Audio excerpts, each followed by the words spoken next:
পাকিস্তানের সাবেক প্রধানমন্ত্রী ও তেহরিকে ইনসাফ পার্টির নেতা ইমরান খানকে কারাগার থেকে হাসপাতালে নেওয়া হয়েছে। শারীরিক অবস্থার অবনতি হয় তাকে কারাগার থেকে হাসপাতালে স্থানান্তরের সিদ্ধান্ত নিয়েছে শাহবাজ শরীফের সরকার। ইমরান খানের আইনজীবীরা জানিয়েছেন ৭৩ বছর বয়সী এই নেতা তার ডান চোখের দৃষ্টিশক্তি হারাতে বসেছে। ক্রিকেটার থেকে রাজনীতিবিদ ইমরান খান বিশ্বের ইতিহাসে এমন একজন নেতা যিনি প্রথমে মানুষের মন জয় করেছেন ক্রিকেট মাঠে, পরে রাজনীতির ময়দানে। তবে পরবর্তীতে তোষাখানা মামলায় ১৭ বছর কারাদণ্ড সহ একাধিক মামলায় অভিযুক্ত হয়ে ২০২৩ সাল থেকে কারাগারে রয়েছেন তিনি। সাবেক প্রধানমন্ত্রীর এমন বন্দিদশাকে কটাক্ষ করেন প্রেসিডেন্ট আসিফ আলী জারদারি। শনিবার জামাল দিনওয়ালিতে পিপলস পার্টির এক জনসভায় তিনি বলেন, দল ও জনগণকে রক্ষার লড়াইয়ে কারাবরণ করাই একজন নেতার কর্তব্য।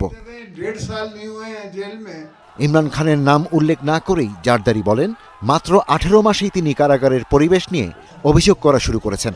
ভয় পেলে এমন নেতারা কিভাবে ত্যাগ স্বীকার করেন তা নিয়েও প্রশ্ন তোলেন তিনি। দল এবং জনগণকে রক্ষায় লড়াই করা এবং সেই পথে কারাগারে যাওয়াও একজন নেতার কর্তব্য। তিনি মাত্র ১৮ মাসের আটককালের মধ্যেই কারাগারের অবস্থার বিষয়ে অভিযোগ করতে শুরু করেছেন। কখনো চোখের ব্যথা, কখনো প্রয়োজনীয় সুবিধার অভাব। নিজের ১৪ বছরের জেলের অভিজ্ঞতা উল্লেখ করে জারদারি বলেন, কষ্ট সহ্য করলেও কখনো সাহস হারাননি তিনি। আমি নিজে ১৪ বছর জেলে কাটিয়েছি, কষ্ট সহ্য করেছি, কিন্তু কখনো সাহস হারাইনি। কারাগার হলো একটি উপাসনার স্থান।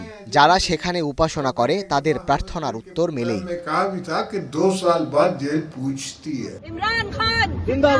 এদিকে ইমরান খানের আইনজীবীরা জানিয়েছেন, ৭৩ বছর বয়সী এই নেতা তার ডান চোখের প্রায় ৮৫% দৃষ্টিশক্তি হারিয়েছেন।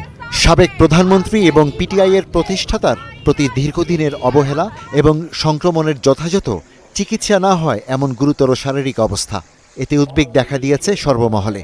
এই অবস্থায় ইমরান খানকে কারাগার থেকে হাসপাতালে স্থানান্তরের সিদ্ধান্ত নিয়েছে শাহবাজ শরীফের সরকার।